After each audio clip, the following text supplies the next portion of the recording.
Hello and welcome to Long Investor. So let's take a look at what happens to the market for the past 2 days and what to expect in the coming days. And I hope everyone had a nice Easter holiday. So my Thursday video, I was giving out some data and the macro picture, and I was expecting a rally for this week. So yesterday we have some turbulence and we have a final shake and then end up being flat. And today we had a little bit of rally. So yesterday and today I did nothing on my stock trade, but I did open up a position on a bond ETF yesterday, and I'll talk about it in a bit. If you have been following my channel, you know I have talked about the 13.3K and the 13K level, and you know I have bought in some stock when it comes near the 13.3K levels, such as Any, Mawa, Hut, and DKNG. And since I'm expecting a rally this week, so I will probably not sell anything until NASDAQ hit back to the 14.2K level. So first, let's talk a little bit on the technical on NASDAQ. As mentioned last time, we are getting some divergence between the price and the MACD and also the RSI. And the MACD just got above the 0 point. And the last time when we have the divergence in price, RSI and MACD, and when it goes above the 0 point, we are following by a huge rally afterwards.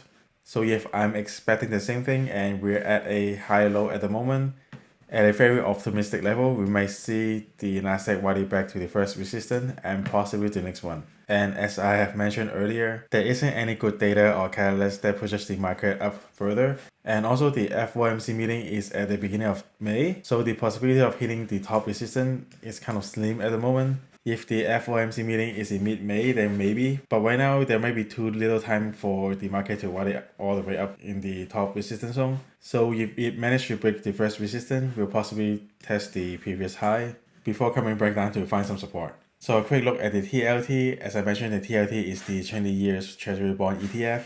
And in my past videos, I have mentioned in the past previous times, there are times that it might have a little breakdown on the trend line before it goes up again.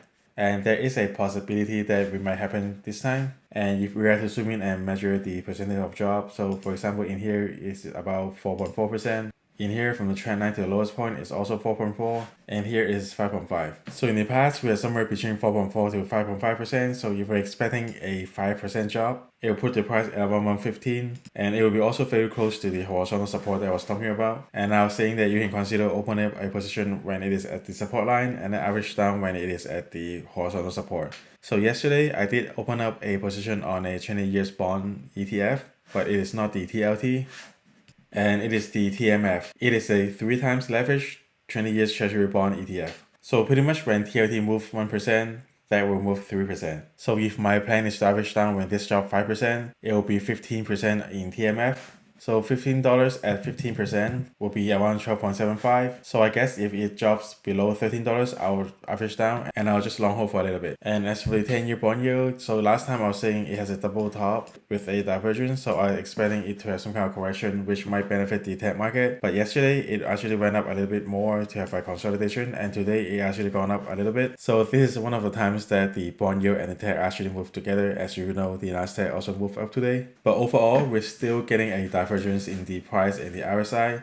So sooner or later, it will either have to consolidate a bit or to come down a little bit in order for the RSI to reset. In my last video, I forgot to talk about oil, so let's talk about it today. For some reason, TradingView did not update the oil price since last week, so I'm going to use another one. As you have known on my video last week, I was expecting oil to have a breakout of the consolidation zone after the CPI data is released, and I was saying I'll be more comfortable at getting in the reverse ETF, the SCO, when the oil breaks up to about 102 level. And then on Wednesday, I set a limit buy of 4.9 because I wanted to get in near the previous low. And on Wednesday, I missed the 4.9 buy-in because the lowest it got was 4.95. And on Thursday, I was saying that since the long weekend is coming, then if there's any news related to the oil, you cannot really do anything over the long weekend. So that's a risk that you might consider. But at the same time, I forgot to cancel my limit buy. So I actually bought in SEO at 4.9 on Thursday. And I have also mentioned oil is very sensitive to the geopolitics news. And then we did get one on Sunday. So this news pushes the oil futures at a higher level on Sunday and Monday. And I wasn't sure how much this will actually affect the oil. So I decided to hold out a little bit.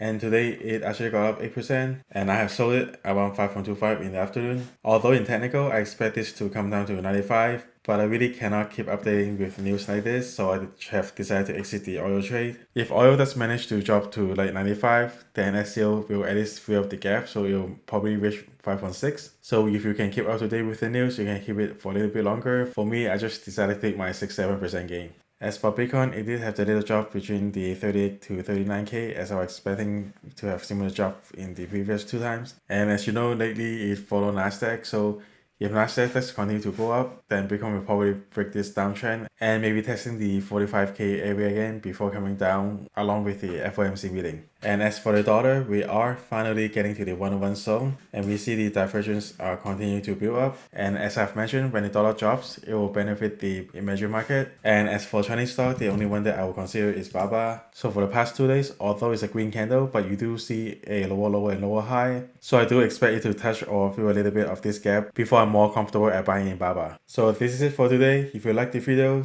do consider subscribing to my channel and give me a thumbs up, and I'll see you guys next time.